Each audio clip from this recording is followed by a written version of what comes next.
Hey everybody, I'm making salmon cakes. You know why? Because I'm making a salmon burger. Have you ever had a salmon burger? It'll blow your mind. It's really, really good. That's what we're doing right now. We're making salmon cakes. I have some salmon here. This is leftover. Now, if you get the big piece of salmon, hopefully there's video right now playing of me cutting this thing up. So it's just me and my wife. We only need 2 pieces of this, like a salmon, a little bit of the fillet thing there. I have these 2 pieces left over from that. These were grilled on the grill using a fish plate thing, grill topper. That thing is going to be a video unto itself because there's a lot of things you got to unpack about one of those. The one I got is great, but there's a few things you got to learn, so you're going to have to wait for that video because that is, there I can see where people get screwed up with one of those. But I used it, and, cameras had an hour and a half. So the grill heated up too long, and now you see what is this white stuff all over this. This is the fat that is inside the salmon.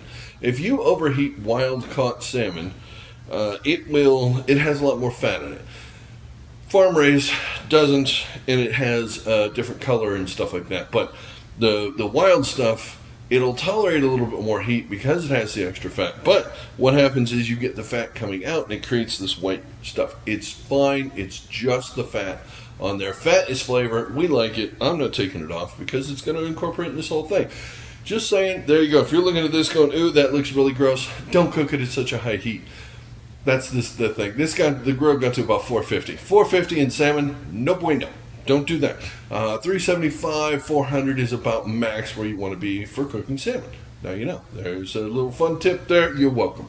Okay, making salmon cakes out of this is pretty simple. We've got a half of a salmon fillet, the big giant fillet. You saw the butchering thing with that. So we're not going to get a ton out of this, but we're going to get like 4 salmon cakes. So I have this right here. This still has some skin on it. So we have to get the skin off. This one, self-skin removal on the grill. That was fun. You have to season those things, by the way, those grill toppers. So this comes off pretty easy. Again, this is a very fatty fish, so it has that little bit of extra. There you go, and that's gross. Get that the heck out of here.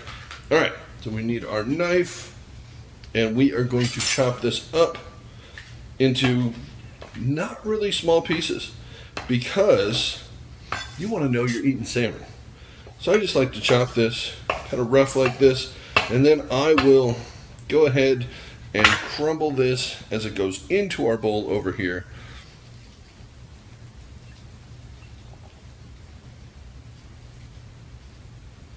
You want to know you're eating a piece of salmon. If you make this just complete mush, no, that's not good. When you get a chunk of this, it does make it a little more difficult to make the salmon cakes, I will say. But you want a nice piece. You want a chunk like this, a chunk. Come on. Okay, salmon's in here. Now we got to start dressing this thing. And you don't want to step all over it because look at all this beautiful salmon. Come on, check this out. Look at how beautiful that is. I'm trying the side camera. What do people think of the side camera? Leave me a comment. Let me know. Because the overhead camera was great, except it's kind of far away and you can't zoom it in. And then when I do reduce it down, the picture quality goes to crap. So I'm trying this guy here. It seems to give me good shots, and I still got this guy here. And the microphone, since I don't have a camera there, is now here instead of there. I don't know. Just leave me a comment. Let me know if this new setup is working, if it's an improvement. If not, I'll go back to the old setup where I had a big boom and the whole thing. But this is easy because I have a really small kitchen, really small house, and having that giant boom in here is kind of a pain in the butt. So if this works, I'm happy. And my dogs will stop tripping over all the stuff. So that's a bonus. I'm going to stop talking again. I don't know. All right, now that our salmon's ready, what's going in this? We've got mayonnaise, we've got some breadcrumbs, we've got some dill, we've got some scallions, we've got some celery. I don't know, you can't see that over there. It's way over on the side over here. We've got some lemon. We've got some Oldie Thompson's Chesapeake Bay Seasoning. If you saw, there was a video a while ago I was talking about Old Bay, and there's another one that's like the real one. This is the real one. Use this. This is, oh. I don't know if you love Old Bay, but if you haven't had this, try this. This stuff rocks. It is, to me anyways, way better. Okay, what else do we have? A little Dijon, salt and pepper. That's all that's basically going in this. If you wanted to chop up some pickles in there, I would. We're going to start with our mayonnaise because it's our base of the whole thing. So you're going to need about a third of a cup. There you go. Now I'm making a mess, putting it there. That I can get out of here. It's a small setup. Now what do we need? We need about an eighth of a cup of breadcrumbs to go in this. Again, we're not making breadcrumb cakes. We're making salmon cakes. So don't step on it with all the ingredients and all the stuff. This is an accoutrement. This is just kind of a binder. This isn't a filling or a stuffing. So we're going to use this.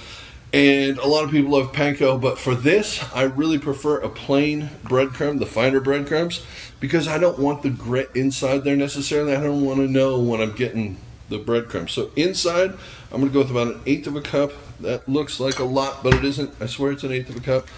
That is going on there. We're going to use more breadcrumbs in a minute.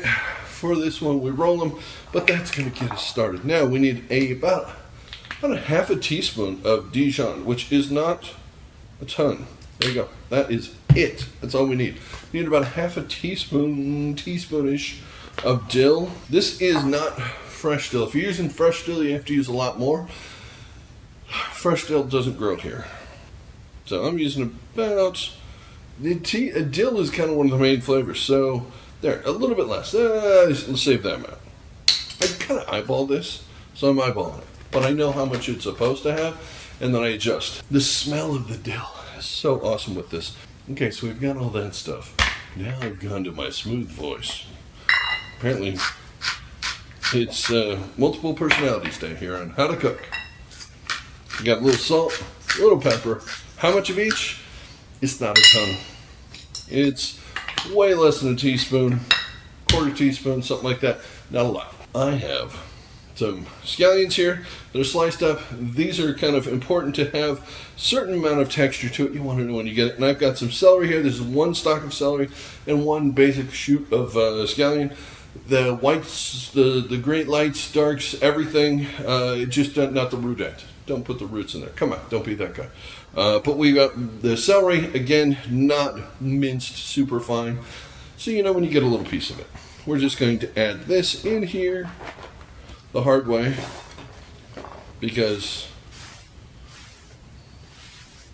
it's harder than the easy way. I don't know. There we go.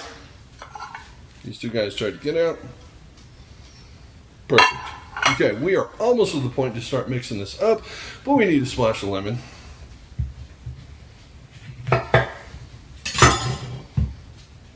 There's some lemon right there. So if you squeeze this into your hand, you catch the seeds. You need about half a tablespoon. That looks like about half a tablespoon. Half a tablespoon, and I got one seed. That's how they get you. Don't put the seeds in there. Nobody wants to eat the seeds. The reason I'm wearing gloves throughout this whole thing is my hands were badly disfigured. No, this is a super horrible mess. Oh boy. So when we start actually forming these things, it is really, really murder. Wear gloves. Okay, about half a teaspoon of this. Yeah, that's about right. That is a ton of flavor. Do be careful. If you're used to using Old Bay, that stuff there might sneak up on you. It has a very familiar but different thing in it. That if you don't like Old Bay, try that. It'll probably be delicious. As you can see, this is not an overly dressed salmon cake. We're just kind of folding this. We're not breaking it up insanely, fine. We want this to be tight and cohesive, but not overly macerated and just destroyed. It should come together and fold a nice ball. Yeah, that looks about perfect. All right, so breadcrumbs. Now we need some panko. We need some panko. We need it now. Okay, you're going to need a bunch of this. So this one just happens to fit inside this little jar. Yes, I keep my breadcrumbs in these cute little jars because, I don't know, Little House on the Prairie, I don't know, it beats the hell out of me. Okay, so we got a quarter cup. I'm going to go with 3/4 of a cup of that, and about a eighth of a little bit more. I like to mix because then you get the bits that fit in between.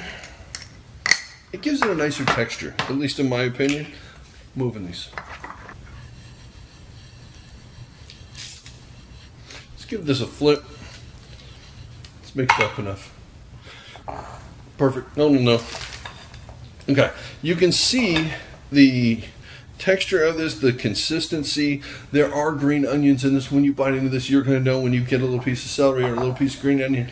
If that's not the salmon cake you know and love, then feel free to like chop the hell out of it and make it into a fine little whatever. But this is the salmon cake that my wife loves and I have come to love. So this is the way I do it. We are going to form these into patties, and they got to be about a 4-inch patty. They don't really shrink up when they hit the oil when we fry these. So what you see is what you get. Let's just get our hands dirty and get in here.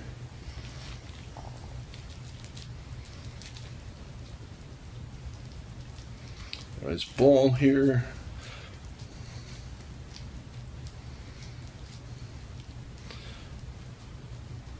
Flatten this guy out. Hopefully you can see this pretty well.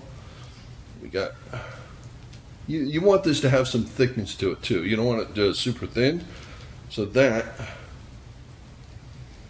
looks pretty nice. I'm going to set this in here, and we are going to, okay, so we got 3 salmon patties out of this because it's YouTube and I'm trying to make epic looking salmon patties, salmon cakes here. So that's what we have. There you go. These are incredibly delicate and hard to flip. So you're going to need a fish spatula to get under this and another thing to be able to flip it. Otherwise they are just going to crumble because we didn't use a lot of binder, which is going to taste great then. It's a pain in the butt now. I'm sorry to swear, a pain in the derriere.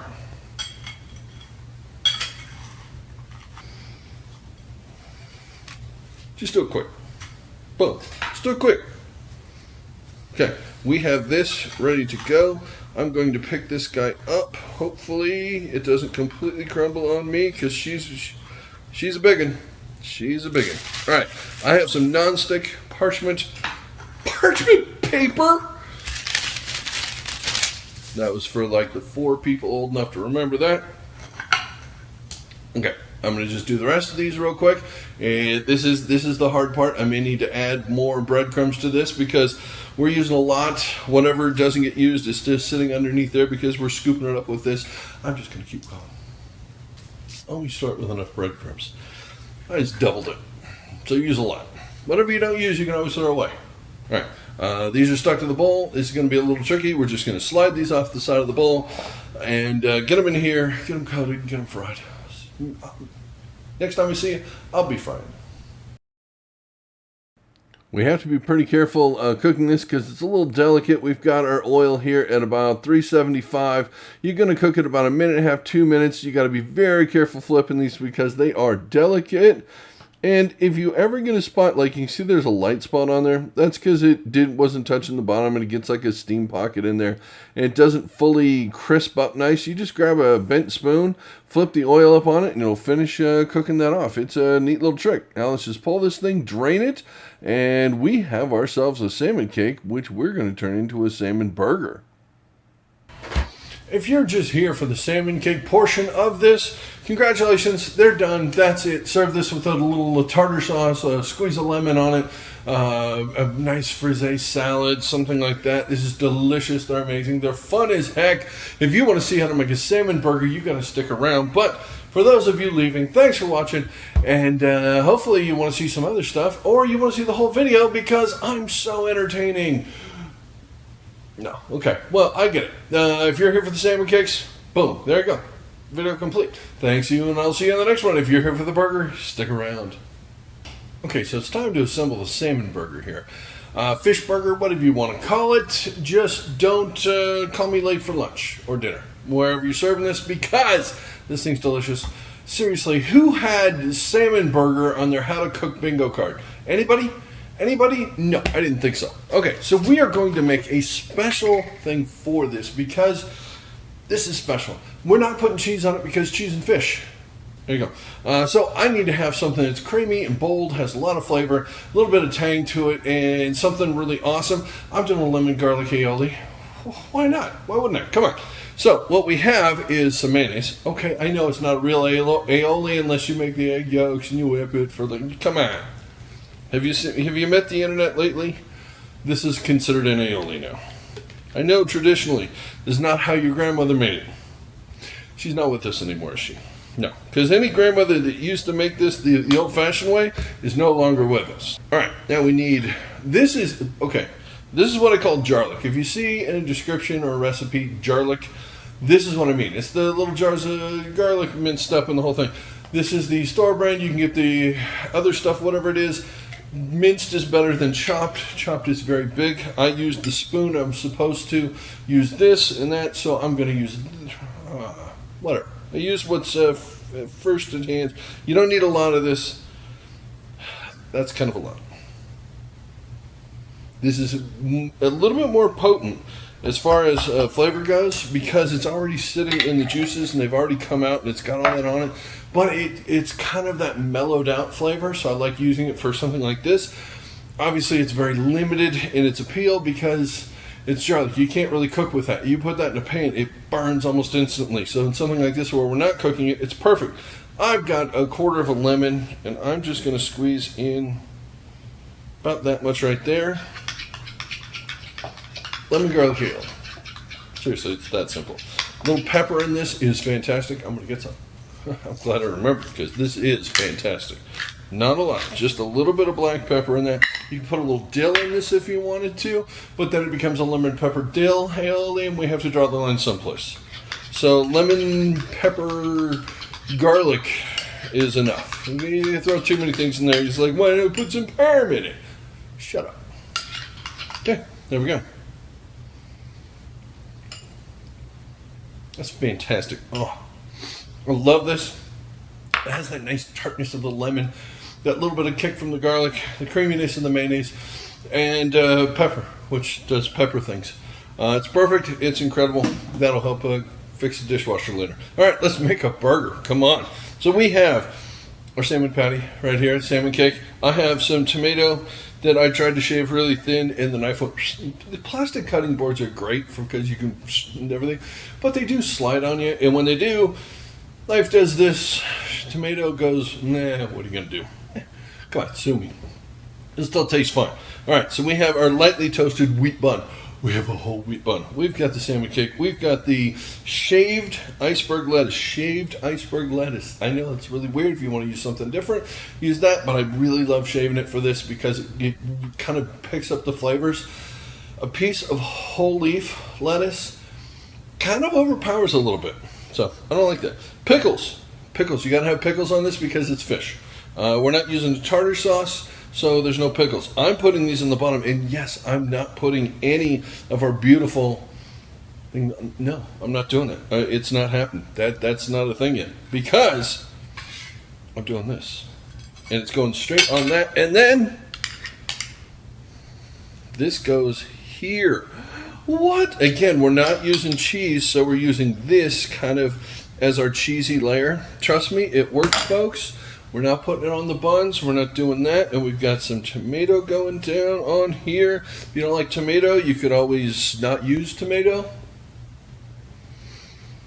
Handful of our lettuce to make a beautiful little salad here.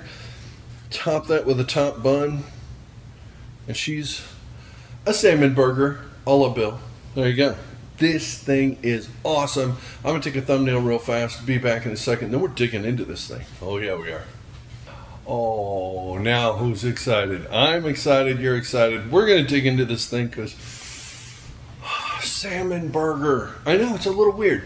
I've done this a little bit of experimenting to figure out this really, really works. There's a lot of different stuff that you can do to this to make it however you want it, but this does actually work and it is delicious. I'll prove it to you.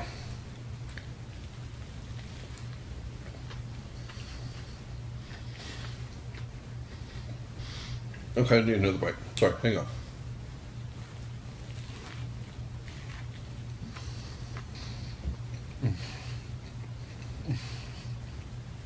what can I say? What am I going to do? I'm not going to stand here and tell you it sucks, because it doesn't. And I never would if okay, I would be honest. I promise, I will be honest. That does not suck. There you go. I'm being honest.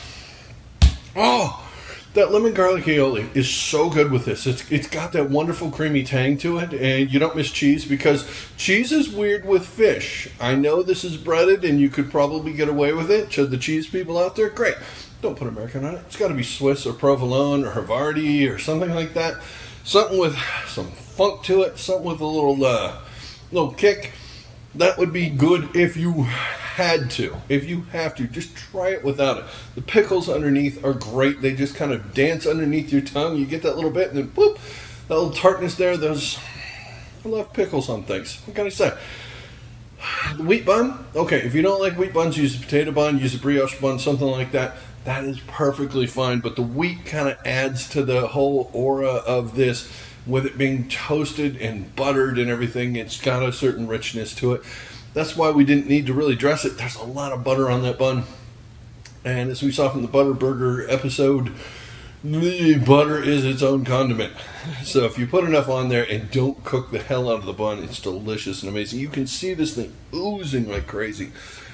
If you haven't considered making a salmon burger, this really needs to be the salmon burger you need to be making. Try it, give it a whirl, see what you think, come back, leave me a comment, tell me what you thought of it, because I'm really curious. And if I've converted you to fish burgers, well, you're welcome. Didn't see that one coming, did you? Nope. All right. Thanks for watching this one. Hopefully I'll see you back on the next one. Till then, have a good one.